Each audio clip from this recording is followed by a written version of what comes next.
বিগত ৭০০ বছর ধরে এই বাংলায় সুলতানি, প্রাগ মুঘল, মুঘল ও ব্রিটিশ আমলে মসজিদ স্থাপত্যের ক্রমবিবর্তন নিয়ে ধারাবাহিক প্রামাণ্যচিত্র বাংলাদেশের ইসলামী স্থাপত্যধারা।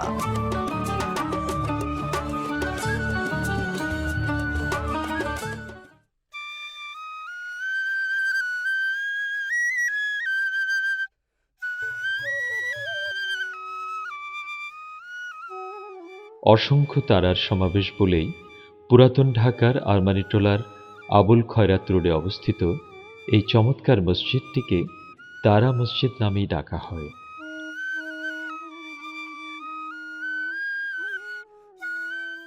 মসজিদটি বর্তমানে যে রূপে দেখা যায় তার আদি অবস্থান সেরকম কিছুই ছিল না। ঊনবিংশ শতাব্দীর প্রথম ভাগে বানানো মূল মসজিদটি ছিল দৈর্ঘ্যে ৩৩ ফুট এবং প্রস্থে ১৩ ফুট। জুল্লার পূর্ব দেয়ালে ৩টি প্রবেশ পথের সঙ্গে সঙ্গতি রক্ষা করে পশ্চিম দেয়ালে ছিল ৩টি মেহরাব ও ৩টি গম্বুজ।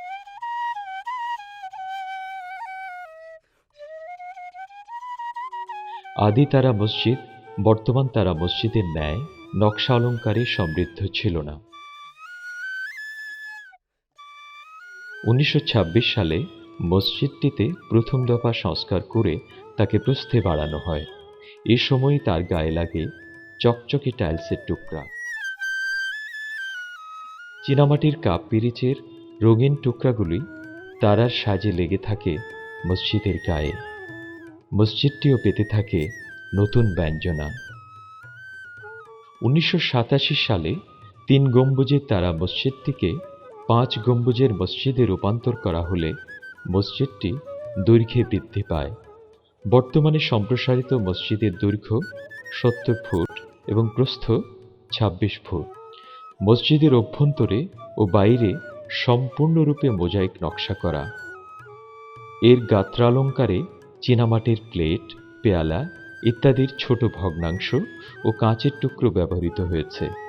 এ পদ্ধতিকে চিনি টিকরি বা চিনি দানার কাজ বলা হয়। ফুলদানি, ফুলের ঝাড়, গোলাপ ফুল, এক বৃন্তে একটি ফুল, চাঁদ, তারা, নক্ষত্র ও আরবি ক্যালিগ্রাফিক লিপি মসজিদের গাত্র নকশায় বিধৃত হয়েছে। এ মসজিদের অলঙ্করণ জুল্লার অভ্যন্তরে ফুলদানি থেকে উত্থিত ফুল গাছ, খিলান শীর্ষে পেন্ডেন্টিভের উপর ও দেয়াল গাত্রে বিশেষ প্রাধান্য পেয়েছে।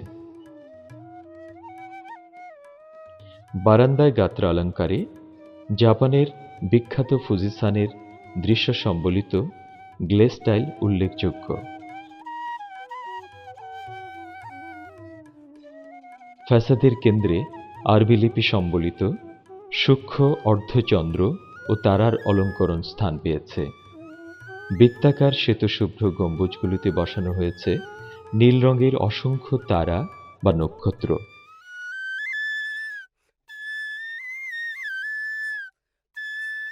সমগ্র নকশায় সর্বাধিক প্রাধান্য পেয়েছে তারার মোটিফ, তাই মসজিদটি তারা মসজিদ নামে খ্যাত।